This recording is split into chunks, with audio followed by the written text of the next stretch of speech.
Ready? All right, if you would turn to 1 Samuel chapter 13. And I had someone ask me today if we were going to preach on the holiday tomorrow. If you've been watching the last few weeks, we've discussed those things on Sunday evening services in the book of Matthew. And so I thought, well, there's no point in preaching it again tonight. And then as I was reading through this chapter and studying this chapter, there are some things here that come out in this chapter that could pertain to that. So we'll see when we get further into the chapter, towards the end of the chapter, what I'm talking about. 1 Samuel chapter 13, we'll start with verse 1, and if you remember, just briefly, Saul is now officially king of the people. He tells us that in verse 1. He says Saul reigned 1 year, and when he had reigned 2 years over Israel, we see the next things happen. So he's been there for 2 years now as the king, and so far things have gone pretty good for Saul and the nation. There's nothing major other they've fought some battles with some of their neighbors, some of the nations around them. The Philistines, of course, are still a thorn in their side and will be for some time. We'll see more about them tonight. But it's what we would call the honeymoon stage is about over for his relationship with the nation. His rebellion against God is about to come out. Now, let's read on in verse 2. Saul chose him 3,000 men of Israel, whereof 2,000 were with Saul in Michmash and in Mount Bethel, and 1,000 were with Jonathan in Gibeah of Benjamin, and the rest of the people he sent every man to his tent. In other words, he sent them home. So he kept remember he had an army that was with him in the last chapter. They had won a battle over Nahash the Ammonite, and they had gone and met Samuel and worshipped and had officially named Saul king. It was the coronation ceremony, if you will, took place there with his troops, with his army. And remember, again, in their day and time, this was not a trained army. These were a militia, what we would call them today. They were citizen soldiers. They did not fight for a living. In other words, they weren't in it for the money. They weren't fighting for a living. They worked their whatever job they had, whether it was storekeeper or farmer, whatever they were. They worked that job regularly, but when now the king needed help, he called on the people, and a bunch of men gathered together and went and fought somebody. That's how it worked. Jonathan here that's mentioned, and we'll see this later in the chapter also, proof of this. This is the son of Saul. Now, up until this point, we don't know much about Saul's private life. We know who his father was. We know that he took care of his father's animals, it seems, at least before he was king anyway. But it appears as though he's married. He's got a son, at least one son that we see here. And his son is grown. He's old enough to go fight and old enough to lead a company of men, 1,000 men, it says. So Samuel is not, he's a young man, but not that young. He's not a boy, certainly, not in his 20s. I would guess by this time, if Jonathan is old enough to lead 1,000 men successfully as he does, Saul could be close to 40 years old, depending on when he had his son. So, but we see the men they have chosen to keep with them, and they split their force.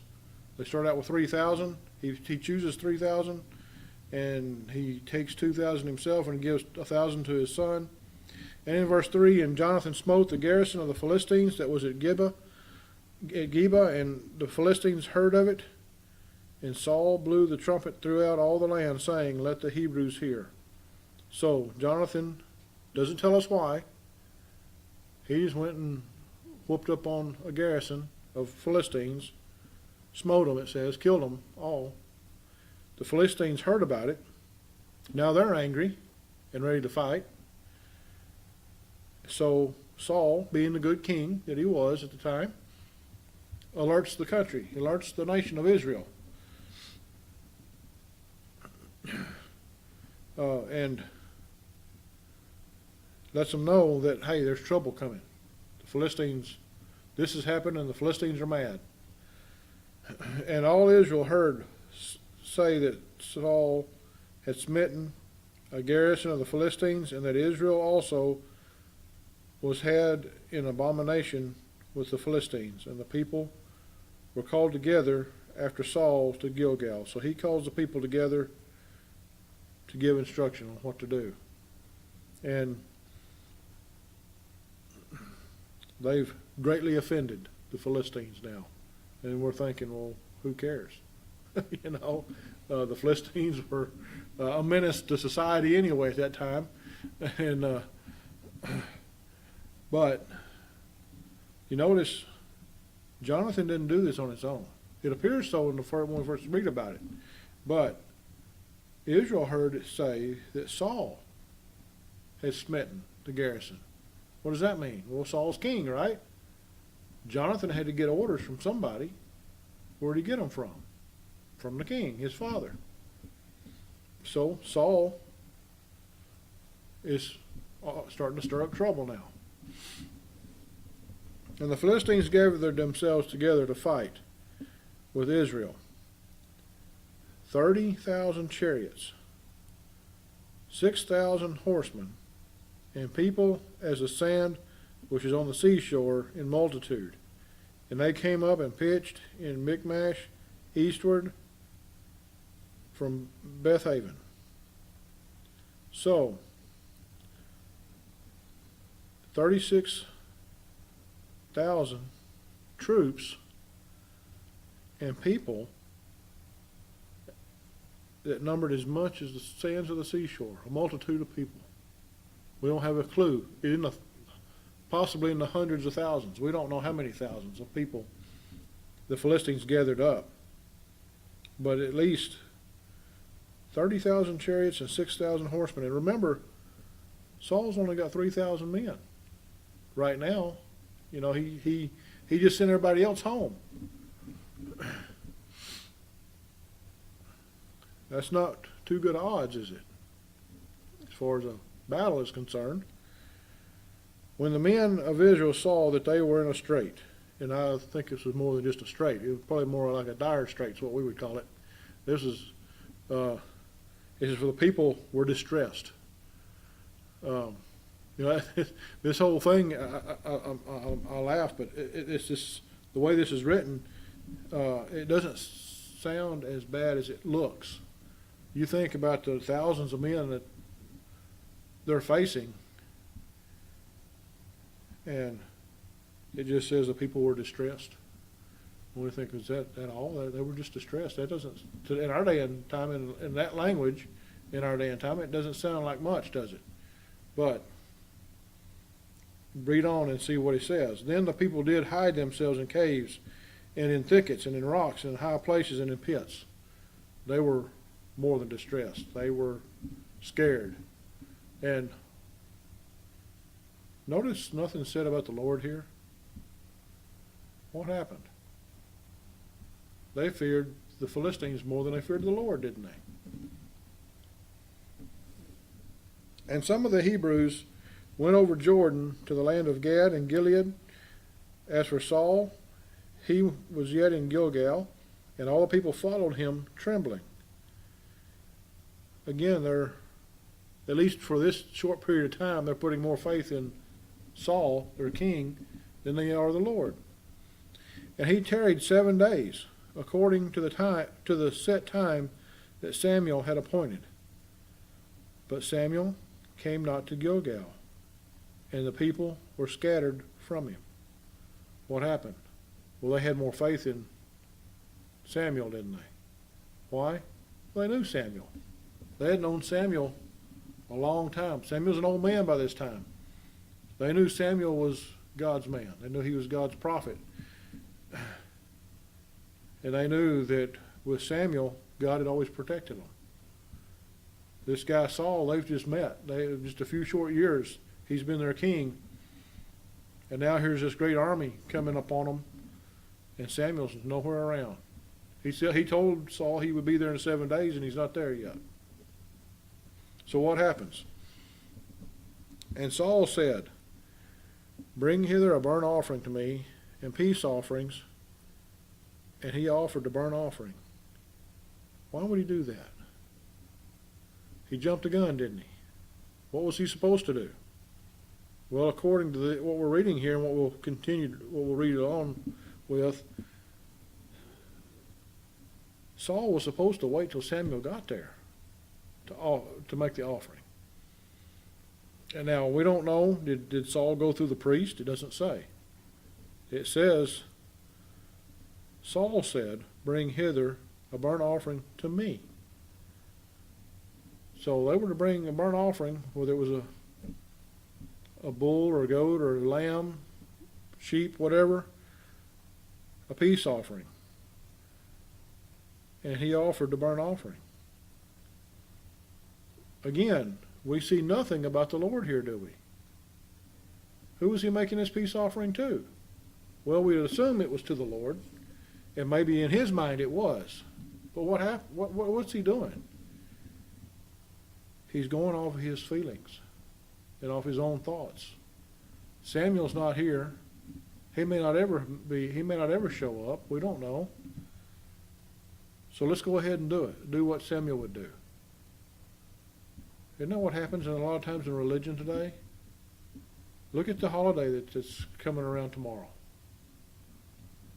People are believing in a false religion, and that's what it is. It's a false religion because of their own thoughts and feelings. Not because of what the Lord said. We see here, and we'll see some more in a moment when Samuel shows up. God has told us how to worship. There's a proper way, and there's a not so proper way. And if you go, when I was studying this, I didn't look the verses up. I apologize for that. But if you remember in Timothy, Paul told Timothy that he was writing those things to him so that he would know how to behave himself in the house of the Lord, how to conduct a church service, in other words. The book of Acts. Go through the book of Acts, and you see how churches conducted their from the very first a business meeting, and then on to preaching the gospel. And we even see a little bit about not a lot, but about their services. Even with the Lord at the Last Supper, what'd they do? When they were done, they walked out singing a hymn. That doesn't mean they had an invitation.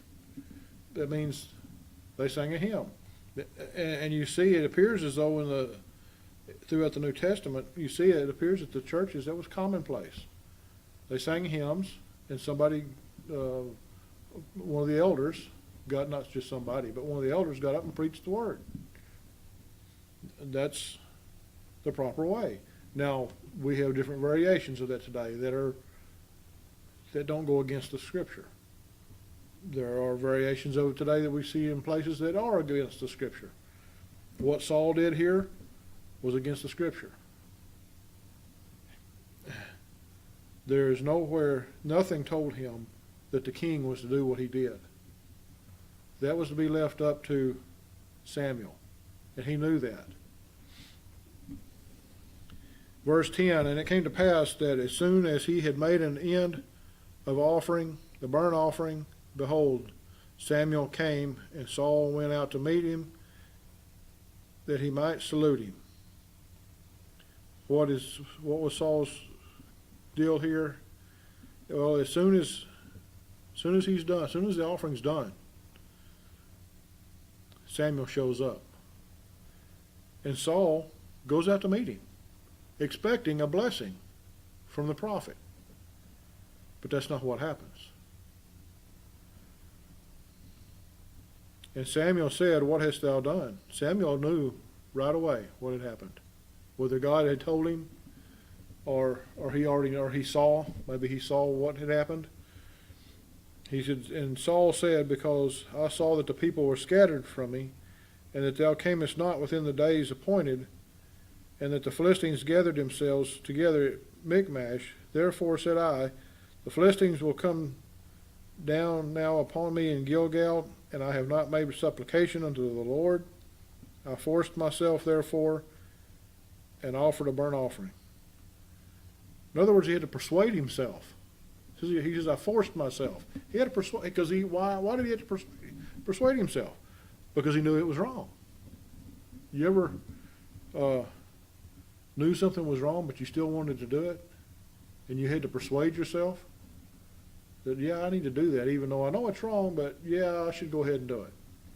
We do that all the time, don't we? More than we think we do. And but here, he says, I saw the people were scattered from me, and that thou comest not within the days appointed.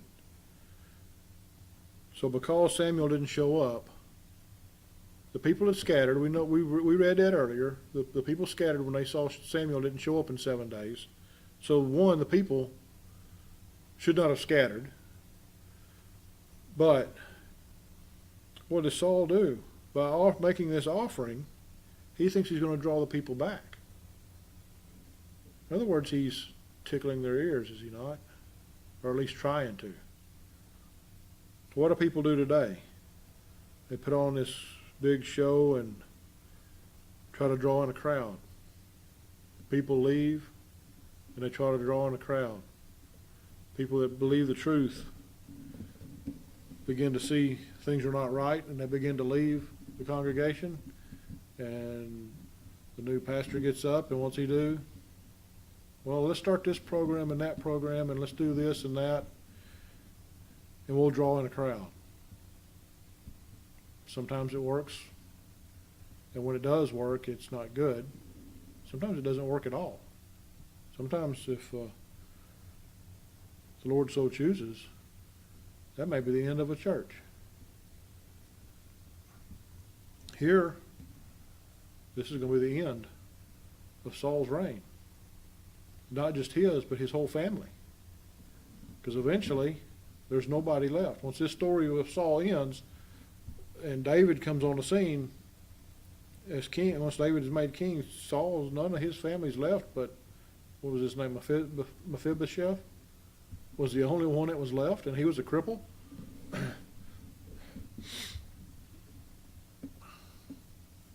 Samuel said, what hast thou done? What in the world have you done now?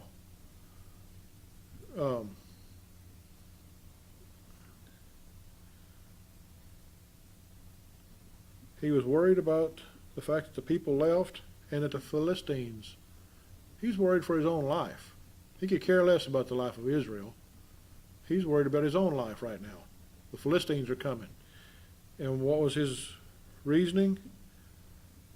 I got to make supplications to the Lord. I got to make a sacrifice to the Lord.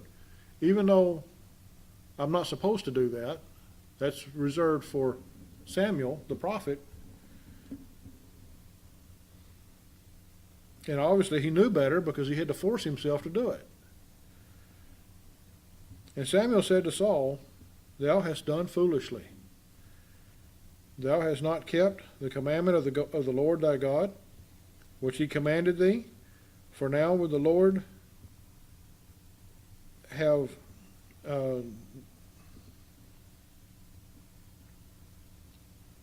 now would the Lord have established thy kingdom upon Israel forever. If you'd have just followed the Lord's commandment, your lineage would have been royalty forever over Israel. But not now. You're the last king in the line. In your line, you're the last one. Nobody in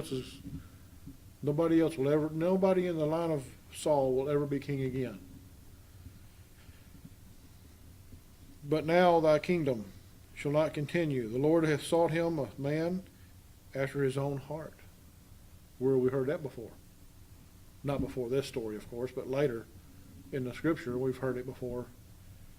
He's talking about David. And the Lord hath commanded him to be captain over his people, because thou hast not kept that which the Lord commanded thee. There's another woman coming, another man coming, that's more suited for the job. A man who's after God's own heart. A man who will follow God.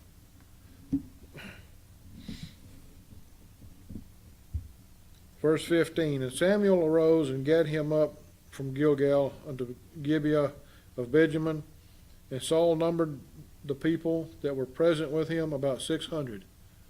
So his troops have fallen way off. He started out with 2,000, remember? And then his son Jonathan had 1,000. Well, Saul's down to 600 now. And Saul and Jonathan his son and the people that were present with him abode in Gibeah of Benjamin, but the Philistines encamped in Michmash. And the spoilers came out of the camp of the Philistines in 3 companies. One company turned unto the way that leadeth to Ophrah, unto the land of Sheol, and another company turned the way to Bethhorn, and another company turned to the way of the border that looketh to the valley of Zeboim toward the wilderness. So the Philistines split their troops, and they were trying to surround Jonathan and Saul. Now there was no smith found throughout all the land of Israel, for the Philistines said, lest the Hebrews make them swords or spears. Now this goes back to when the Philistines conquered Israel. And if you remember when we read in Jeremiah, we did our study in Jeremiah, remember Nebuchadnezzar did the same thing. One of the first things he did was he took all of their blacksmiths, their silversmiths, anybody that did that metal work of any kind, he took them back to Babylon and put them to work there making stuff for him, making his false gods and all that. The Philistines had done the same thing. That was a common practice in their day.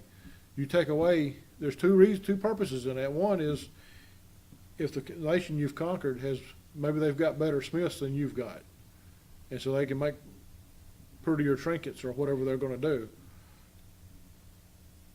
Or the other thing would be so that after you've conquered them, they have no one there to make weapons of war. They have no one there to make spears and swords and whatever else they needed.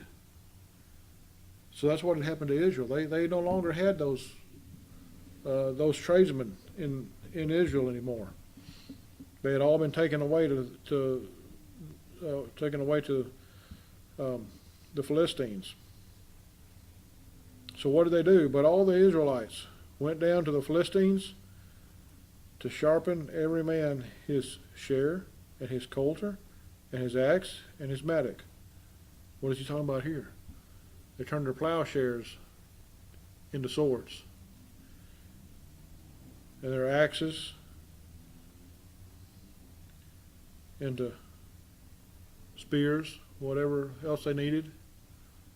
They made their own. They made do with. These were predominantly farmers, so they had weapons. They just weren't what you would think of as weapons. They had, if you've ever had to kill something with an axe, it can be done. Well, you hear there was So often you hear somebody whacking somebody with an axe, or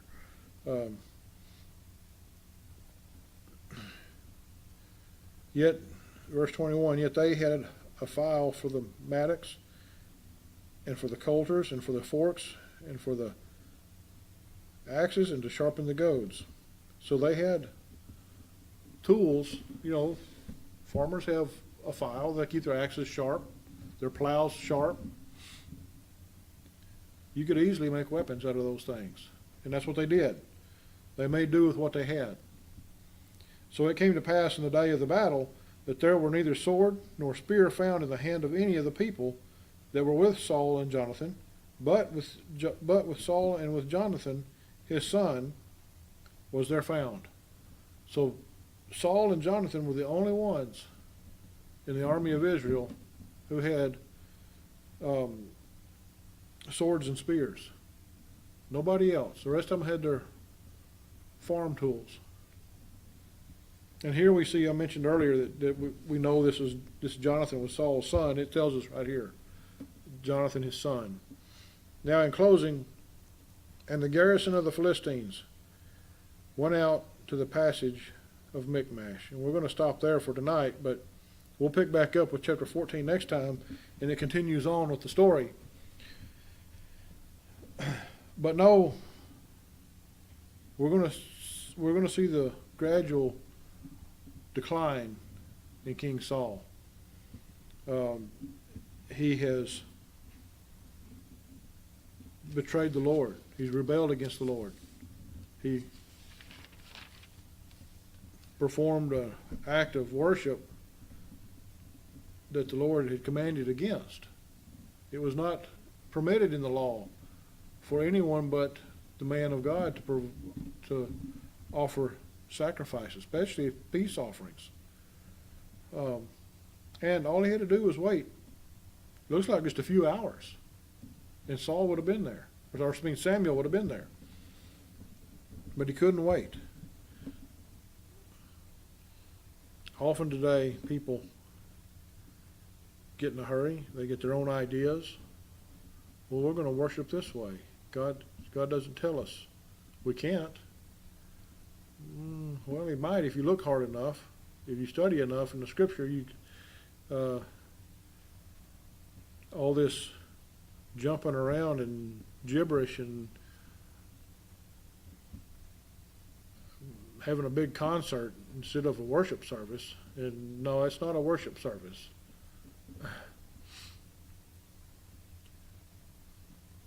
You don't see those things in the New Testament, in the churches that Paul writes letters to, that the ones that are listed in the book of Acts.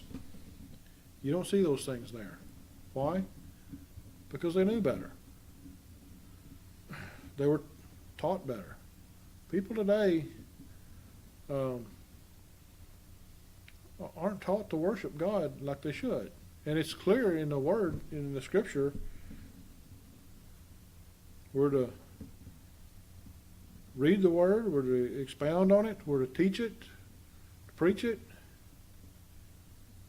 sing hymns and spiritual songs.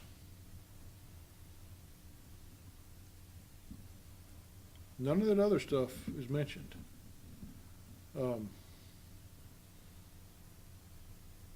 Some have musicians, some don't. You see that in the Scripture. There was some that had musicians, some that didn't. Some sang a cappella. We've done that before, but we fixed that problem. we got a recording now that plays our piano for us, so that helped a whole lot. And trust me, I've been places where it was worse. This is not that bad here. So, but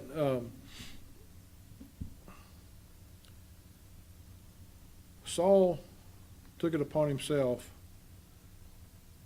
to worship according to his own feelings and his own thoughts.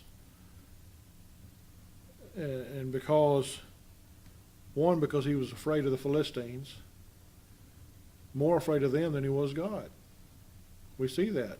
It's made clear here.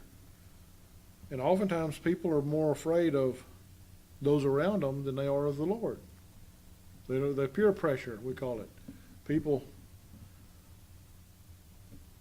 they want what others have. And what others have is not always the right way to go. So we'll stop there for tonight.